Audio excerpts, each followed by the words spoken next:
اللہ سبحانہ و تعالیٰ اپنی کریشن کے بارے میں بار بار بتاتے ہیں. تو ہیومن بینگ بٹ یہاں پہ ایک سوال دیکھیں پیدا ہوتا ہے کہ جب اللہ کی کریشن میں ہم سے بہت سے اسٹرانگ کریشن موجود ہے، یعنی کہ ایلیفنٹ ہم سے اسٹرینتھ میں زیادہ ہے،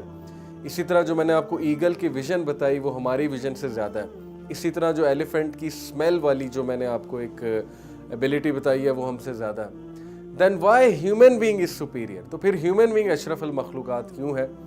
امام سفیان الثوری نے بڑی خوبصورت بات اس پہ کی تھی. امام سفیان الثوری نے کہا تھا کہ the reason human beings are اشرف المخلوقات، ہیومن بینگ تمام کریشن سے سپیریئر ہے، از بیکاز ہیومن بینگ وہ واحد مخلوق ہے جو اللہ سبحانہ و تعالیٰ کو جب سجدہ کرتا ہے تو وہ سب سے خوبصورت سجدہ ہے، یعنی اس کا ماتھا، اس کی نوز، اس کے ہاتھ، اس کے گوڈے، اس کے جو پیر ہیں وہ سارے کے سارے زمین کو ٹچ کرتے ہیں. سو آل دا 7 بونز جن کا ذکر حدیث میں آئے، وہ جب سجدہ کرتا ہے تو بہت خوبصورتی سے کرتا ہے، اور سب سے زبردست ورشپ جو ہے وہ ہیومن بینگ کی. کین یو امیجن یہ جو پرسپیکٹیو ہے؟ ہمیں بتایا جاتا ہے کہ ہیومن بینگ سپیریئر اپنے نالج کی وجہ سے، ٹھیک ہے نالج کی وجہ سے بھی ہے، اس کا انکار نہیں ہے، عقل کی وجہ سے، ٹھیک ہے عقل کی وجہ سے بھی ہے، لیکن امام سفیان الثوری سارا پرسپیکٹیو یہ چینج کر دیتے ہیں کہ سب سے خوبصورت عبادت ہیومن بینگ کی ہے، ادروائز سارے کریچرز عبادت کر رہے ہیں. اللہ سبحانہ تعالیٰ نے قرآن میں کہا ہے کہ یہ جو پہاڑ ہیں، جو آسمان ہے، زمین ہے، ایون پتھر، یہ اللہ کی تسبیح بیان کر رہے ہیں، لیکن تمہیں وہ تسبیح نہیں نظر آتی کیونکہ تم جس ڈائمنشن میں محدود ہو، تم جس فریم میں محدود ہو، اسپیس میٹر ٹائم سے باؤنڈ ہو، جو بھی فزیکل لاز تمہارے لیے لمیٹیشنز بنی ہوئی ہیں، just because you can't hear them praising almighty Allah, it doesn't mean they are not praising almighty Allah. تو دین اگین میں وہی بات کروں گا کہ the reason human beings are superior is because they can worship اللہ. اب آپ سوچئے کہ جب ہماری سپیریورٹی، ہماری وجہ اشرف المخلوقات ہونے کی، وہ امام سفیان الثوری یہ بتاتے ہیں کہ ہم اللہ کی سب سے بہترین عبادت کر سکتے ہیں ہیومن بینگ، اور ہیومن بینگز کی عبادت اللہ سبحانہ تعالیٰ کو بہت پسند ہے. تو کس چیز نے ہمیں روکا ہوا ہے اللہ سبحانہ تعالیٰ کی عبادت کرنے سے؟ جبکہ اللہ کی عبادت کرنے سے اسٹرینتھ ملتی ہے. میں ہمیشہ ایک گراف بنا کر جو ہے وہ سمجھاتا ہوں سب کو کہ اللہ کی عبادت کا فائدہ کیا ہے، یعنی ہم اللہ کی عبادت کیوں کریں، ہم نماز جو ہے وہ کیوں پڑھیں. دیکھیے میری سمپل سی ایک تھیوری ہے، جتنا ہم اللہ سبحانہ و تعالیٰ کے قریب ہوتے جائیں گے عبادت کے تھرو، اللہ کو جاننے کے تھرو، اللہ کے بارے میں بات کرنے کے تھرو، اللہ کی کتاب پڑھنے کے تھرو، یا اللہ کے نبیوں صلی اللہ علیہ وسلم اور اللہ کے نبی صلی اللہ علیہ وسلم کو فالو کرنے کے تھرو، تمام باقی انبیاء کو بھی، جتنا ہم اللہ کے قریب ہوتے جائیں گے عبادت کر کے، اتنا ہم ہر لحاظ سے اسٹرانگ ہوتے جائیں گے، کیونکہ ہم سورس کی طرف جا رہے ہیں. ہم فزیکلی، مینٹلی، اسپرچولی، ہر طرح سے ہم طاقتور ہوتے جائیں گے، اور جتنا ہم اللہ سے دور جاتے جائیں گے اتنا ہم ویک ہوتے جائیں گے، spiritually weak, mentally weak, psychologically weak. آپ کے سامنے ہر چیز موجود ہے. آپ لوگوں پہ ذرا نظر تو دوڑائیے، ہماری ٹینشنیں کیا ہوتی ہیں؟ ہم چھوٹی چھوٹی بات پہ ٹینشنیں لیتے ہیں. ہم کسی کی کوئی بات جو ہے ہمیں بری لگ جاتی ہے، ہم اپنے پورے دن کو جو ہے وہ خراب کر دیتے ہیں. حالانکہ اس پہ ایک بڑی زبردست بات ہے، ایک اسپیکر نے کیا خوب بات کی، انہوں نے کہا کہ اگر آپ کے اکاؤنٹ میں تقریباً 8,64,000 روپے پڑے ہوئے ہیں، تو اس میں سے اگر 10 روپے کوئی لے لیتا ہے تو کیا آپ باقی کے جو پیسے ہیں، یعنی 8 لاکھ سم تھنگ جو بھی بچے، 10 روپے اگر اس میں سے نکل گئے، وہ باقی کے پیسے آپ پھینک دیں گے اکاؤنٹ میں سے، یا ان باقی کے پیسوں کو آپ جو ہے وہ جلا دیں گے، خراب کر دیں گے؟ Obviously no. Just because in 8,64,000 میں سے کوئی 10 روپے لے گیا، اس کا یہ مطلب نہیں ہے کہ باقی سارے بیکار ہو گئے. تو اسی طرح دن میں 8,64,000 تقریباً سیکنڈز ہوتے ہیں، یعنی 24 گھنٹے میں. تو اگر اس میں سے 10 سیکنڈ کسی نے برباد کر دیا، کسی نے آپ کو کوئی بات کہہ دیا، گالی گلوچ کر دیا، کوئی تانا دے دیا، اس کا یہ مطلب تو نہیں کہ باقی کے سیکنڈز برباد ہو گئے، لیکن ہم چھوٹی چھوٹی باتوں پہ اپنا دن برباد کر دیتے ہیں. تو یہ بڑی زبردست مجھے ایک بات لگی جو میں آپ سے شیئر کرنا چاہتا تھا. But the fact is that آپ صحابہ کی زندگیاں دیکھیں کہ صحابہ ان چھوٹی چھوٹی پریشانیوں سے بری تھے، دنیا کی ٹینشنیں انہیں نہیں ہوتی تھیں. ہمارے لیے جو چیزیں پریشانیاں بنی ہوئی ہیں، ٹینشنیں بنی ہوئی ہیں، وہ کیوں بنی ہوئی ہیں؟ کیونکہ ہم سائیکولوجیکلی ویک ہو گئے، ہم سورس سے دور ہیں، ہم اس ہستی سے دور ہیں جو ہستی کنٹرول میں ہے.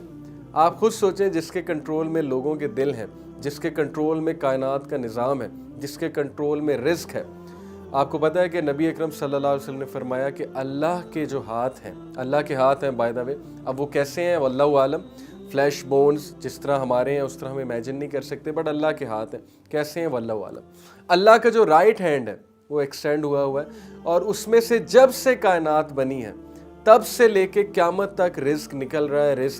ہے، خزانے نکل رہے ہیں، اور ذرہ برابر بھی اس میں سے رزق اور خزانے کم نہیں ہوئے۔ یہ ہے اللہ تعالیٰ کی ذات۔ اور اللہ کا جو دوسرا ہاتھ ہے، اللہ کے کتنے ہاتھ ہیں واللہ عالم، اللہ نوز بیسٹ، بٹ اس حدیث کے مطابق اللہ کا جو دوسرا ہاتھ ہے اس میں اللہ کے پاس وہ پاور ہے to cause death and to give life, موت دینا اور زندگی دینے کی پاور ہے، اور اس میں اللہ کے پاس پاور ہے کسی کو ذلیل کرنے کی اور کسی کو عزت دینے کی۔ تو آپ سوچیں کہ اللہ کی ذات کون ہے جو عزت دیتا ہے، جو ذلیل کرتا ہے، جس نے کچھ دینے کی ٹھان لی تو وہ دے کر رہے گا، پوری کائنات بھی جمع ہو جائے اس چیز کو روک نہیں سکتی۔ تو یہی تو بات ہے اصل میں کہ اللہ سبحانہ وتعالیٰ پھر انسان کی توجہ اس طرف دلواتے ہیں کہ یا ایھا الانسان ما غرک بربک الکریم، اے انسان تجھے تیرے رب سے کس نے غافل کر دیا، جس نے تجھے بنایا ہے، فیشن کیا ہے، پروپورشن دی ہے، اور پھر تجھے اتنا کچھ دیا ہے، تجھے رزق دیا ہے، تجھے دیکھنے کے لیے آنکھیں دی ہیں، تجھے جو ہے وہ چلنے کے لیے پیر دیے ہیں، تجھے ہاتھ دیے ہیں، تجھے اچھے ماں باپ دیے ہیں، تجھے اچھی فیملی دی ہے، تجھے کتنی نعمتیں دی ہیں۔ تو پھر ڈی موٹیویشن کس چیز کی ہے تیری لائف میں، اور کیا چیز تجھے روکتی ہے اللہ کی عبادت کرنے سے، جبکہ وہ عبادت تجھے بہت سٹرونگ بنائے گی، تجھے طاقتور کر دے گی۔ تو عبادت کا کنسیپٹ ہی دیکھیں اس چیز سے چینج ہو جاتا ہے۔ یقین کیجئے کہ جتنا آپ اللہ کے قریب ہوں گے اتنا آپ سٹرونگ ہوں گے، جتنا آپ اللہ سے دور ہوں گے اتنے ویک ہوں گے، اتنی ٹینشنیں زیادہ ہوں گی، اتنی لوگوں کی باتیں زیادہ افیکٹ کریں گی، اتنی جو ہے وہ ہم پہ پریشانی زیادہ حاوی ہوگی۔ It is as simple as that. اور صحابہ کی بہت سی مثالیں ہیں کہ وہ دنیا سے بری تھے، لوگ بڑی بڑی باتیں انہیں کر جاتے تھے، وہ آگے سے مسکرا رہے ہوتے تھے، کیونکہ ان کی نظر اس مشن پہ لگی ہوئی تھی جو مشن بہت بڑا ہے، اور مشن ہے کہ انسانیت کی خدمت، اور انسانیت کو خوش رکھنا ہے، اور اللہ کو خوش رکھنے کے لیے ظاہر ہے انسانوں کی خدمت کرنی ہے، اور انسانوں کو انصاف دینا ہے، اور پوری کائنات میں، پوری دنیا میں جو ہے وہ انصاف کا نظام قائم کرنا ہے، تھنگز لائک دیٹ۔ سو یہ جو میں نے آپ کو اینیملز کی اگزامپل دی ہے، یہ دینے کا مقصد یہ تھا کہ آپ جان لیں کہ ہم سے اسٹرینتھ میں ہم سے بہت زیادہ ہیں اینیملز، لیکن عبادت کی جب بات ہوگی تو ہیومن بینگ جو ہے عبادت میں بہت افضل ہے۔ اب آپ امیجن کریں کہ ٹریلین پلانٹس ہیں ہماری گلیکسی میں صرف، اوکے، اگر ہم صرف اپنی گلیکسی کی بات کریں، there are trillions of planets, trillion is a big number. اس کے بعد اگر ہم گلیکسیز کی بات کریں تو انفائنائٹ نمبر آف گلیکسیز ہیں، اور پھر ہم سٹارز کی بات کریں تو آپ امیجن کر لیں کہ سٹارز کتنے ہیں۔ سو میں آپ کو ایک بڑا انٹرسٹنگ فیکٹ بتاتا ہوں کہ سائنٹسٹ کے مطابق the chance of two galaxies colliding, okay, یہ گلیکسی 1 ہے، گلیکسی 2 ہے، ان دونوں کا کولائڈ کرنے یعنی کہ ان دونوں کا ٹکرانے کا جو چانس ہے وہ کیا ہے، وہ بالکل اسی طرح ہے جیسے ایک مکھی جو ہے وہ پیرس سے اڑنا شروع کرے اور دوسری مکھی جو ہے وہ واشنگٹن ڈی سی سے اڑنا شروع کرے، تو کیا چانس ہے کہ دونوں ٹکرائیں گی؟ آپ خود سوچ لیں کہ آلموسٹ انفائنائٹ چانس ہے، آلموسٹ جو ہے وہ امپروبیبل سچویشن ہے، امپاسبل سچویشن، اور کتنا ٹائم انہیں لگے گا۔ تو یہ ہے وہ چانس کہ ایک گلیکسی دوسری گلیکسی سے اگر ٹکرانے کے لیے آئے تو کتنا ڈسٹنس ہے ان کے درمیان۔ اب آپ سوچ لیں کہ ایک مکھی پیرس میں، ایک مکھی واشنگٹن ڈی سی میں، اور ان مکھیوں کے حوالے سے، ان کے سائز کے حوالے سے ان کے درمیان کتنا ڈسٹنس ہے، کین یو امیجن کہ وہ کب ٹکرائیں گی جا کے؟ تو یہ ہے اللہ کی کریشن۔ اور جب اللہ کی اتنی واسٹ کریشن ہے، ہم کس بیسس پہ اس خالق کو ریجیکٹ کرتے ہیں؟ ہماری یعنی کہ اوقات کیا ہے، ہمارا سائز کیا ہے، اور ہمارا جو ہے ہم میں کبر کس چیز کا ہے؟